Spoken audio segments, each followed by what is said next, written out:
오늘 성취될 하나님의 말씀은 고린도전서 1장 18절 말씀입니다. 고린도전서 1장 18절 말씀을 제가 봉독해 드리도록 하겠습니다. 십자가의 도가 멸망하는 자들에게는 미련한 것이요 구원을 받는 우리에게는 하나님의 능력이라. 아멘. 복음응답의 영원한 작품 남기기라는 제목으로 담임 목사님 나오셔서 말씀 증거해 주시겠습니다. 또 오늘 하루 하나님이 예배해 놓으신 최고 응답의 날이 되기를 소망합니다. 우리 옆에 있는 분들 얼굴 이렇게 보시면서 같이 함께 축복하면서 인사하십시다. 당신은 하나님의 작품입니다. 조금 더 세고 진한 고백을 할 건데요. 하나님이 우리를 붕어빵 찍듯이 대량 생산한 게 아니고 하나님이 친히 손으로 지으시고 이렇게 만드시고 심히 보기 좋았더라 이렇게 약속하신 고백이죠. 옆에 있는 분들 보시면서 당신은 하나님의 걸작품입니다. 걸작품이란 단어는 명품이라는 단어거든요. 제가 지어낸 단어가 아니고 성경에 있는 말씀이죠. 하나님이 우리를 하나님의 걸작품으로 작품으로 우리를 지으셨대요. 이번 한 주 또 2024년 그런 멋진 응답의 자리에 여러분들이 항상 서 있기를 소망합니다. 제 어떤 중심 속에 있는 하나님 앞에서의 어떤 고백이기도 하고 기도 제목이기도 한데요. 우리가 생각하고 상상하는 것보다 훨씬 더 많은 숫자의 교회를 다니는 교인들이 평생을 신앙생활하고 평생을 교회 다니고 나서 심각하게 모든 걸 다 잃어버리고 실패의 자리에 서는 사람들이 정말 많습니다. 상상 외로 많습니다.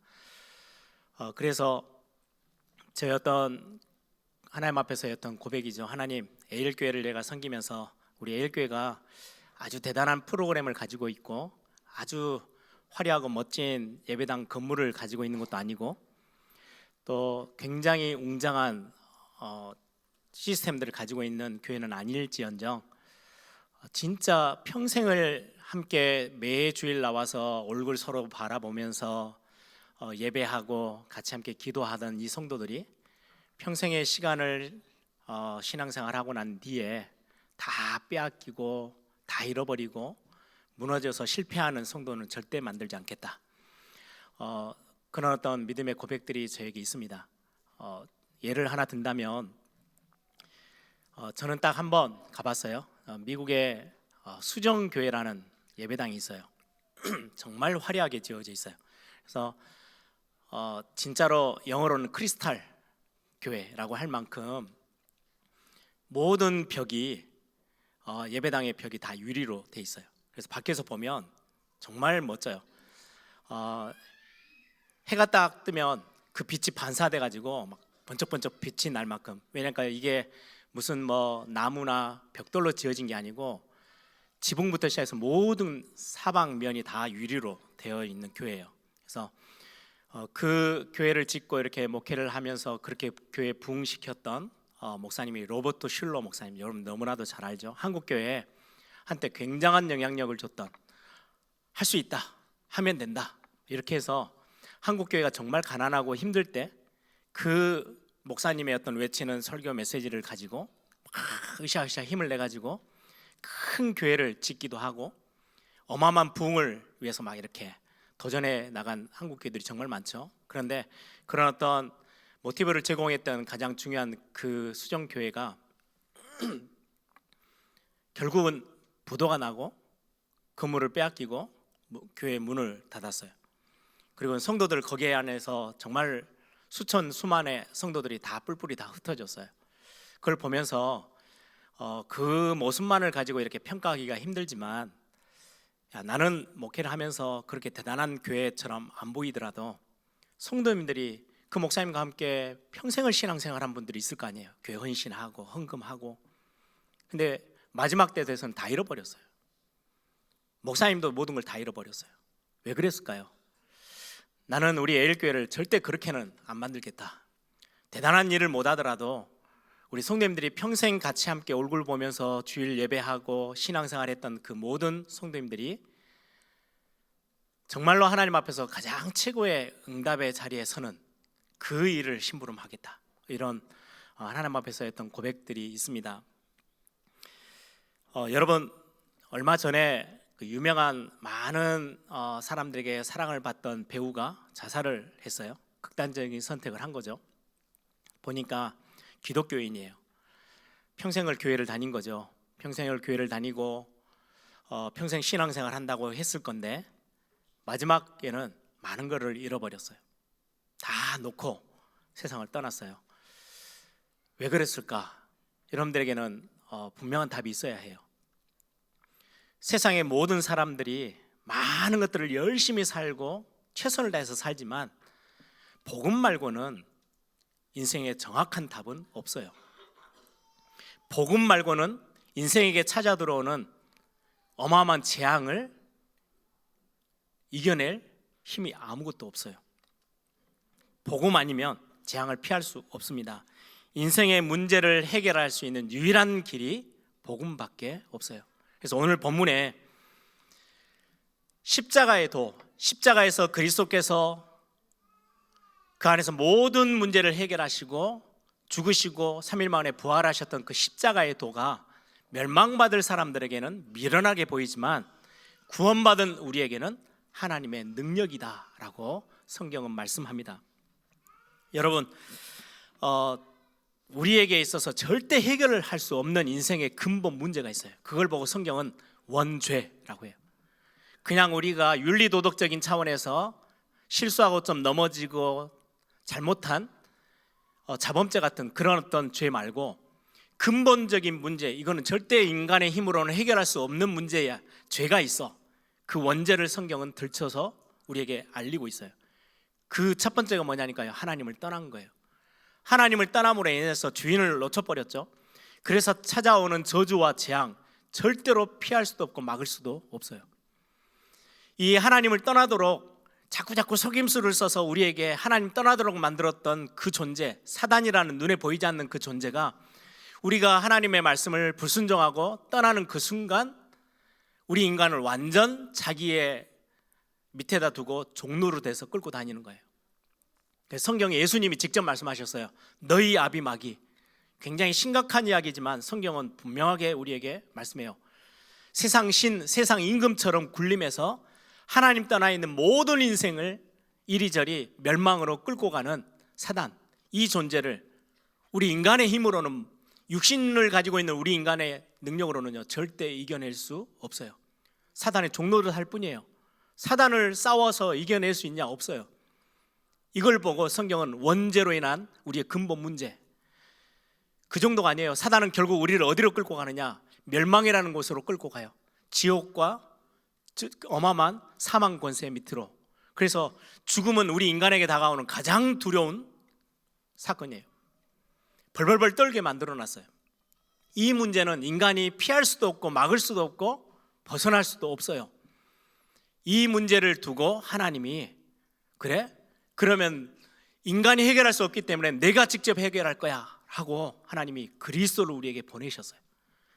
성경은 구약 내내 그리스도 메시아를 보내서 이 모든 인생의 근본 문제, 원죄로부터 시작해서 다가오는 모든 재앙과 사단과 어마어마한 지옥 사망 권세를 다 끝내겠다, 그리스도께서 다 해결하겠다라고 말씀하셔요. 그럼 이 그리스도가 누구냐? 성경은 예수님이 바로 그리스도다라고 말씀해요. 이 복음만 붙잡고 있으면 우리는 완전한 하나님의 응답들을 우리가 손에 쥐게 되거든요. 그런데 왜 교회가 이토록 많은 교회들이 흔들리고 무너지고 성도들이 신앙생활 평생을 하고도 다 빼앗기고 실패합니까? 지난주 우리 목회대학원이라는 훈련이 있었는데요. 거기에 이제 특강 시간 중에 제 신학교 때 제 지도교수로 계셨던 교수님이 특강을 해주셨어요. 종교다원주의라는 제목의 특강이었는데 들으면서 참 많은 생각을 했어요. 다 알고 있는 내용들이지만 다른 타 종교에서 나온 이야기가 아니에요. 교회 안에서, 특히 목회자를 양성하겠다고 오랫동안 공부해서 박사학위를 받고 평생을 성경을 들여다보면서 연구하고 성경을 읽었던 그 대단한 목사님들이 내놓은 말이에요. 예수님이 그리스도 분명하대요. 그런데 예수님만 그리스도가 아니라는 거예요. 모든 종교에도 그리스도가 다 있대요. 불교에도 그리스도가 있고, 모슬렘에도 그리스도가 있고, 힌두교에도 있고, 옛날 우리 한국에 그 무속신앙하던 그 속에도 그리스도가 있어서 모든 사람들이 다 구원을 받을 수 있대요. 그게 누가 내놓은 답인지 아세요? 교회가 내놓은 답이에요. 성경을 평생 들여다보면서 연구한 학자들이 내놓은, 목사님들이 내놓은 답이에요. 예수님이 그리스도 맞아요. 그런데 불교에도 그리스도가 또 있대요. 그래서 구원받을 수 있다는 거예요. 다른 모든 종교에서도 구원받을 수 있대요.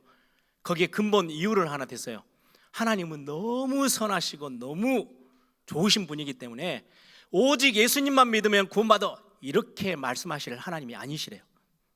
모든 곳에 다 구원의 길을 열어놓고, 산은 꼭대기에 올라가는 길이 하나만 있는 게 아니잖아요. 하나님이 그렇게 옹졸하신 하나님이 아니시래. 어떤 종교를 믿더라도 구원받게 다 하실 거래요. 그게 교회에서 끄집어내는 이야기예요. 그래 교회가 평생을 신앙생활하고 무너지는 거예요. 제가 신학교 다니면서 같이 공부했던 동료 분이 계셨어요. 지금 이제 목사님이 되셨겠죠. 지금 어디에 있는지는 모르겠지만, 그때 이제 대구에 있는 굉장히 신학이 자유주의 신학을 가르쳤던 학교에서 왔어요. 제가 공부했던 거는 성경은 오직 하나님의 말씀, 이렇게 가르치는 신학교였기 때문에 그렇게 우리는 믿고 있는데, 그분이 저 대학에 4년 동안 공부한 신학은 성경은 하나님의 말씀도 있다, 이렇게 가르치는 신학교예요. 그래서 아주 쉽게 예를 들면, 예수님이 물 위로 걸으셨다. 왜? 하나님이시니까. 우리는 성경을 그대로 믿잖아요. 그런데 지구가 둥글잖아요. 저 건너편에, 호수 건너편에 예수님이 물가를 걸으시는데 반대편에서 보니까 물 위를 걷는 것처럼 둥그러니까, 그렇게 가르치고 그렇게 믿는 신학교예요. 거기서 우리 학교로 왔어요. 그냥 놀리는 거예요. 교수도 놀리고 학생들도, 친구들도 놀리고, 왜 그 학교에서 왔냐, 너가 진짜 믿는 게 뭐냐, 막 이렇게 하는데, 그래 한 번은 이제 친해져서 물어봤어요. 교회 가면은 그럼 예수님이 물 위를 걷지 않고 바닷가를 걸으셨다, 이렇게 설교하냐 그랬더니 절대 그렇게 안 한대요. 물 위를 걸으셨다고 설교한대요. 더 세게 이야기한대요. 왜? 그래야 헌금이 나오니까. 참 보면서 우리 교회를, 어떤 교회를 선택하고 어떻게 신앙생활하냐는 정말 중요하죠. 성경을 있는 대로 안 믿는 목사들이 이 땅에도 너무너무 많아요. 예수님도 그리스도지만 예수님 말고도 그리스도가 너무 많다라고 신학교에서 아예 가르치고, 그거를 그대로 따라서 공부해서 신학 공부 다 끝내고 목사 되어 있는 사람들이 너무 많아요. 우리 한국에 많아요. 큰 교단들이 그렇게 하고 있어요. 그러니 교회가 신앙생활을 평생을 최선을 다해서 신앙생활을 했는데 왜 무너지고 왜 다 망해버리고 실패합니까? 복음 외에는, 십자가의 도 외에는 하나님의 능력은 없어요. 이 답을 가지고 있지 않으면 자꾸 재앙이 찾아오는데 막을 길이 없는 거예요. 그걸 보고 복음이라고 그래요. 그리스도께서, 예수님이 그리스도로 오셔서 우리의 모든 인생의 문제를 해결하셨다. 오직 예수 그리스도 말고는 그리스도가 없다. 이게 우리에게는 절대적인 복음이거든요. 이 복음이 하나님의 능력이다라고 오늘 본문에서 말씀합니다. 여러분, 창세기 3장 15절은 그 66권의 그 두꺼운 성경에 한 구절에 불과하지만 이 말이 무슨 말인지를 이해하는 순간 우리에게는 어마어마한 하나님의 능력이 임하는 거예요. 절대로 빠져나올 수 없는 이 어마어마한 재앙에서, 원죄에서, 사단의 권세의 그 소나기에서 완전 빠져나와서 승리할 수 있는 답이, 여자의 후손이 뱀의 머리를 완전히 박살낼 것이다. 이 짧은 구절 하나인데, 야, 그렇구나, 이게 믿어지는 순간, 이 말이 무슨 말인지 알아듣는 순간 우리는 구원받는 거예요. 출애굽기 3장 18절에 피 흘리는 제사, 피 제사, 희생 제물, 이 말이 무슨 말인지를 알아들으면 구원받아요. 왜 그토록 400년이 넘도록 애굽에서 종노릇하고 있던 이 이스라엘 백성들, 하나님의 백성들인데 빠져나올 수가 없어요. 몸부림을 치는데도 애굽이라는 그 세상 나라를 이겨낼 수가 없어요. 그런데 어느 날 희생 제물을 잡아서 문설주에 양의 피를 발랐더니 완전 빠져나서 해방됐어요. 구원 얻었어요. 이 말이 무슨 말인지를 알아들어야만 우리는 신앙생활에 진짜 답이 생기는 거예요. 이사야 7장 14절, 처녀가 잉태하여 아들을 낳을 것이니 그 이름을 임마누엘이라 하리라. 처녀가 아들을 낳아서 그리스도가 그렇게 오신다는 거죠. 정말 똑똑한 신학자들이 아니 말이 되는 소리가 성경에 기록해야지, 그래 성경 번역을 제대로 해야지 그래가지고요 이 구절을 다 뜯어 고쳤어요. 여자가 잉태하여 아들을 낳을 것이니, 처녀가 어떻게 애를 낳냐, 여자가 애를 낳는 거지. 그러고 있으니 교회들이요 흔들흔들 하는 거예요. 세상에 수많은 종교 앞에요 아무 명함도 못 내밀 만큼 위기를 만나고 있는 시대가 돼버렸어요. 이거는 우리가 배타적으로 오직 예수 이 말이 아니에요. 이 답 없으면 우리는 재앙에서 빠져나올 수가 없거든요. 왜 그토록 평생을 교회 다니고 신앙생활 했는데, 기독교인으로 살았는데 왜 마지막에 왜 그렇게 모든 걸 다 빼앗기고 놓쳐버리고 실패합니까? 알아듣기만 해도, 믿기만 해도. 마태복음 16장 16절, 주는 그리스도시요 살아계신 하나님의 아들이십니다. 알아듣기만 해도 돼요. 여러분, 로마서 4장 18절에 보면 복음을 설명하면서 갑자기 아브라함의 이야기를 끄집어내요. 아브라함이 100세 때 하나님이 이전부터 약속하셨던 아들을 주시겠다고 했는데 100세가 됐는데도 불구하고, 그래 하나님은 나에게는 도저히 일어날 수 없는 일이야, 내 아내의 사례는 태문이 다 닦였고 나는 나이가 벌써 100세야, 100살이 돼서 아들을 낳을 수 없어. 그런데 하나님이 낳게 해주신다고? 그래 나 그 하나님 믿을 거야. 도저히 일어날 수 없는 일 속에서 하나님을 믿는 그 믿음이 의로 여김을 받아서 어마어마한 하나님의 축복 가운데 들어왔대요. 우리는 절대 우리의 힘으로는 해결할 수 없는 재앙의 문제, 죄 문제, 사단의 문제, 지옥과 어마어마한 사망 권세의 문제, 이거는 우리가 힘으로 해결할 수 없어요. 절대 안 되는 거예요. 아무리 몸부림쳐도 안 되는 거예요. 그런데 예수 그리스도를 보내서 하나님이 이 문제를 해결하신다고? 그래 나 그건 믿을 거야.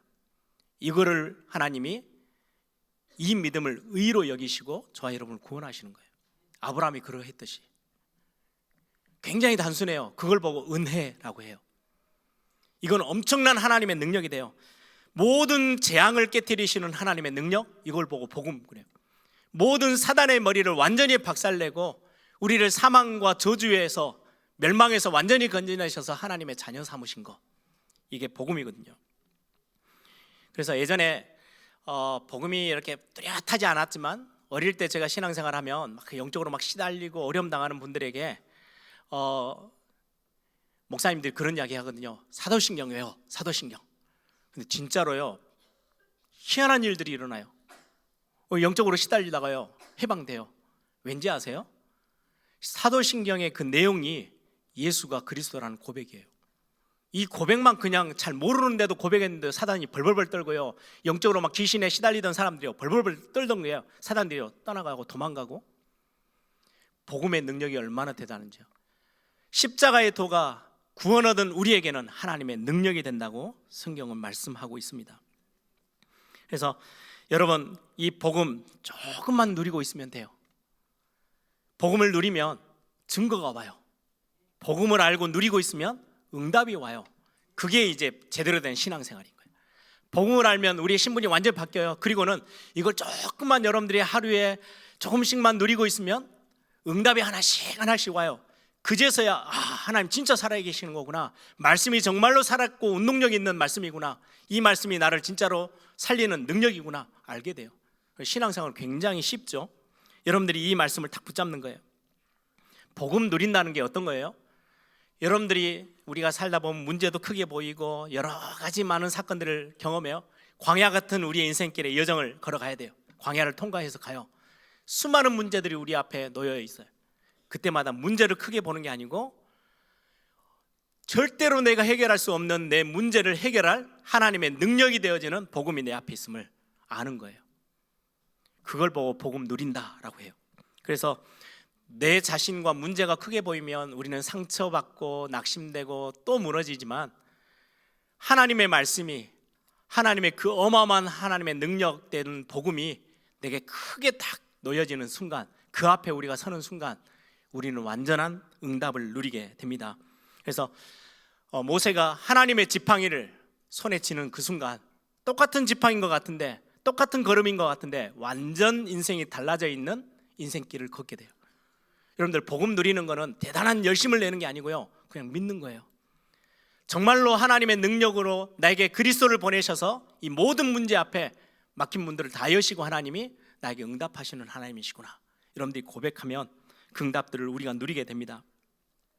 여러분, 내가 복음 안에 들어와 있다, 내가 그리스도 안에 있다, 이거는 애쓰는 게 아니고 그냥 하나님이 내가 도저히 아무리 머리로 굴리고 돌려도 해결할 수 없는 이 문제 앞에 그리스도를 보내셔서 이 예수님을 믿는 순간 이 모든 문제 다 끝내는 거, 믿는 순간 우리는 복음 안에 들어오는 거고 그리스도 안에 담기는 거예요. 여러분, 제가 아이들을 만나면 그런 이야기를 예를 많이 들어요. 제가 가지고 있는 게 종이에요. 아주 그냥 아무것도 아니에요. 그냥 구기면 구겨지고 그냥 찢으면 찢어져요. 별것 없어요. 너무 연약해요. 그런데 이 종이가 어느 날 성경책 안에 딱 집어넣고 닫아버리면 이 종이를 건드릴 수 있는 사람 아무도 없어요. 우리 한국의 가장 힘센 사람들 이걸 가지고 찢어낼 수 있어요? 성경책 이 정도 두께 되는 거를 못해요. 이거는 굉장히 어떻게 보면 수준 낮은 예화지만은 그리스도 안에 있다, 복음 안에 있다, 여러분들 아무도 건드릴 수 없어요. 내가 힘 있는 게 아니에요. 연약해요. 종이처럼 너무 연약하고 누군가가 툭 건드리면 상처 입고 깨지고 무너지고 흔들릴 수밖에 없는 우리인데 그리스도 안에 들어가 버리면요, 그 어떤 것도 여러분들을 흔들 자가 없어요. 복음 안에 있다라는 말은 하나님의 능력 안에 들어간 거거든요. 대단한 엄청난 축복이에요. 이거를 여러분들이 삶에서 생각해내는 거예요. 문제가 올 때, 그치, 이 문제가 내 혼자 서 있으면 나를 찢고 뽑고 줍패고 무너뜨리고 깨트리고 다 할 수 있지만 나는 복음 안에 있는 사람이야. 하나님의 능력 안에 들어가 있는 사람이야. 나는 그리스도 안에 있는 하나님의 자녀야. 이것이 나를 어떤 것으로도 어떤 모양으로도 다가와도 나를 흔들 수 없어. 여러분들 그 고백을 찾아내는 걸 보고 복음 누린다라고 해요. 하나님이 여러분들과 함께 하세요. 아무것도 염려하지 않으셔도 돼요. 그래서 여러분들이 조그만 이 복음을 하루 시작하시면서 누리세요. 문제가 올 때 기억해내세요. 그러면 여러분들 앞에요, 진짜 응답이 오기 시작해요. 응답이 와야 신앙생활이 재밌어지거든요. 여러분들이 문제가 왔는데 응답을 베풀었더니 갑자기 그 하나님의 지팡이를 내밀었더니 홍해가 갈라져요. 아말렉들이 완전히 꼬그라져요. 그러면 신앙생활하는 게 힘나요. 신나고. 왜요? 증거가 생겼잖아요. 응답이 오잖아요. 복음이 선포되어지는 그 자리에 평생 해결하지 못했던 안전뱅이가 일어났어요. 사도행전 3장. 어마어마한 질병으로 고통당하던 그 땅 가운데 복음이 들어갔더니 회복되고 치유되기 시작하네요. 사도행전 8장. 사도행전 13장, 16장, 19장에 보면은 어마어마하게 영적으로 시달리고 병들고 엄청난 귀신의 역사 속에 헤매이던 인생이 종교 속에 완전히 파묻혀졌던 인생 가운데 복음이라는 게 들어가니까 다 회복해내는 거예요. 이게 복음의 능력입니다. 여러분들 주일날 예배하러 오셔서 조금만 누리시면 돼요. 여러분들이 이 자리에 왔다가 그래, 내가 자꾸 나만 쳐다보던 내 인생인데 아니야, 나 복음 붙잡을 거야. 그렇게 또 한 주를 시작하시면 돼요. 또 한 주 살다 보면 또 우리의 마음과 생각 속에 또 세상 것들이 더 세게 들어와서 또 우리를 상처내기도 해요. 그럼 주일날 오셔서 여러분들이 말씀 들으면서 아니야, 나 이거 버려버리고 나 하나님의 것으로 다시금 하나님이 나에게 주신 언약 다시금 하나님의 지팡이 들고 나는 또 한 주간 살아갈 거야. 그래서 여러분들이 또 매주 새로 시작하는 거예요. 그렇게 하면서 여러분들이 하나님의 자녀, 최고의 여러분들의 모습들이 하나님이 만들어 가시는 거예요. 그걸 여러분들이 경험하는 걸 보고 신앙생활이라고 합니다. 여러분, 하나님이 여러분들을 최고의 작품으로 만드셨어요.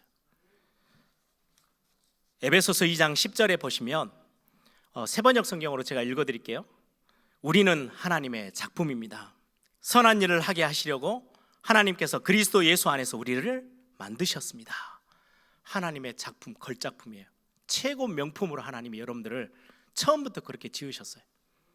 아무렇게나 막 찍어낸 게 아니거든요.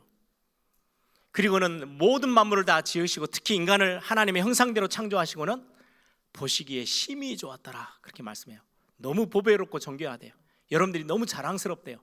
여러분들이 보실 때 하나님은요, 야, 내가 만든 최고의 걸작품이라고 말씀하고 계세요.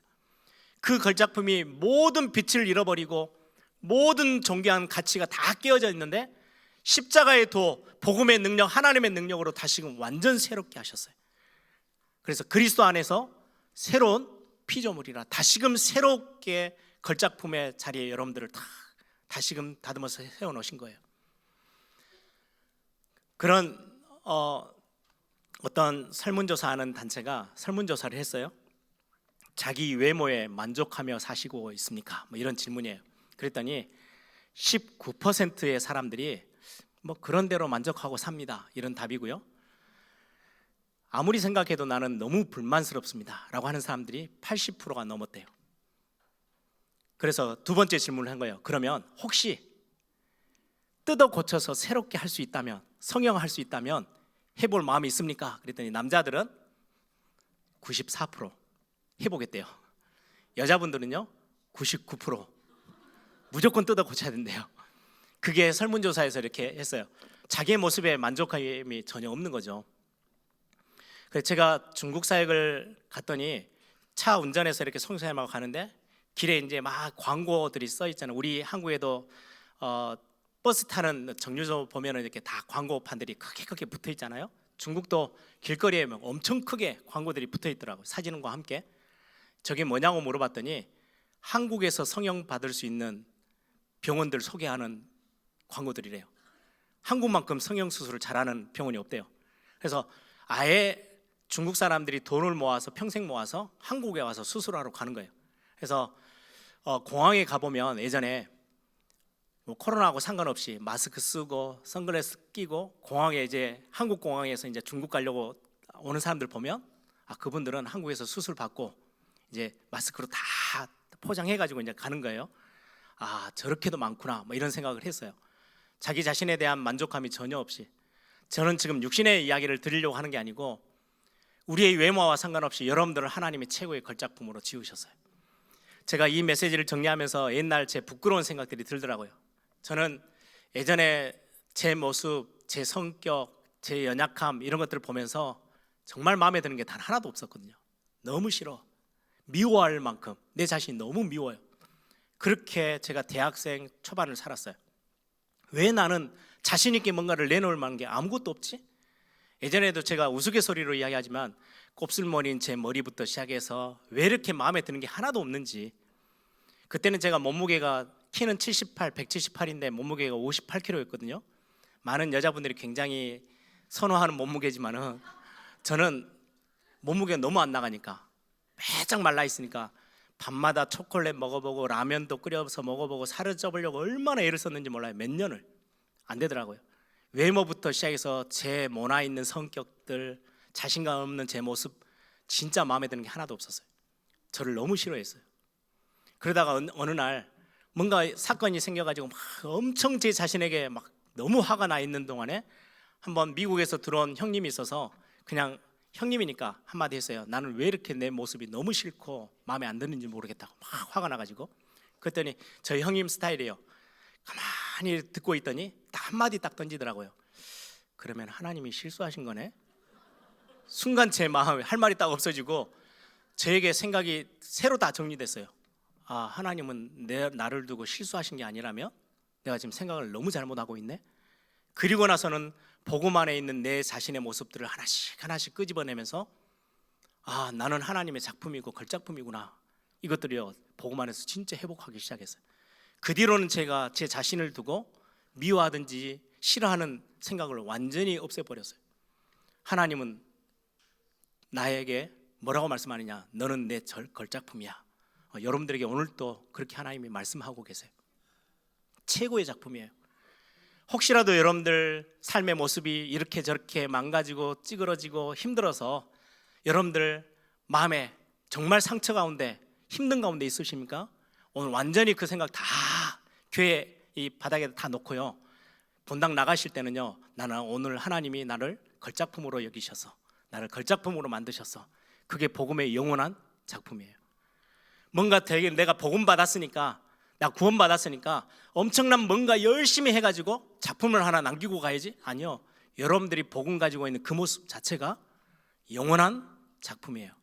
하나님의 영원한 작품. 여러분들이 2024년 여러분들이 가장 멋진 모습으로 하나님 앞에 복음 누리면서 살아가며 응답 누리는 그 모습이 모델이 되는 거예요. 후대들이 보면서요, 야, 복음이 정말 대단한 거구나. 하나님의 능력이네. 야, 저 사람 보니까 하나님 살아계시네.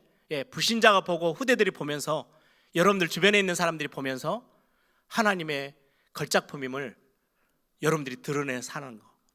그래서 우리 예배 처음 시작하면서 첫 송으로 부르는 내 주를 영화롭게, 그 후렴 가사에 보면 내 왕께 왕관드려, 무슨 말인지 이해가 되세요? 저는 그 문구 하나에요, 제 삶의 많은 생각들을 바꿔버렸어요. 제가 왕이에요. 내 인생의 주인이에요. 내가 왕관 쓰고 있어요. 그런데 어느 날 복음 안에 왔더니 내가 내 인생을 쥐고 있는 한 계속 실패해요. 그래서 내 왕관을 벗어서 내 왕께, 내 인생의 참 주인에게 왕관을 드리는 거예요. 내가 주인이 아니라는 고백이에요. 내 왕께, 나를 구원하신 그 하나님 앞에 내 인생 전체에 내가 주인으로 있지 않겠습니다 라는 고백이에요. 예전에 그런 예화가 있었어요. 이태리 로마에 바티칸이 있죠. 교황이 거기서 살아요. 교황이 이제 일을 마치고 집으로 가면 운전해주는 기사가 있어요. 운전기사가 있는데, 나도 좀 운전을 좀 배워볼까? 그래가지고 하루 이렇게 운전을 배워서 어느 정도 이제 익숙해졌어요. 그래서 하루는 이제 일을 마치고 가면서 운전기사에게 당신이 뒤에 타고 내가 운전을 한번 해보겠다. 그래서 운전을 이제 교황이 직접 운전해서 가는 거예요. 가다가 교통 신호를 위반해가지고 교통경찰한테 걸렸어요. 경찰이 문을 내려고 딱 보는데 교황인 거예요. 깜짝 놀랐어요. 이걸 어떻게 해야지? 교통을 위반했고 딱지를 떼야 될지 말아야 될지 자기가 결정하기 힘드니까 경찰청장한테 전화를 했어요.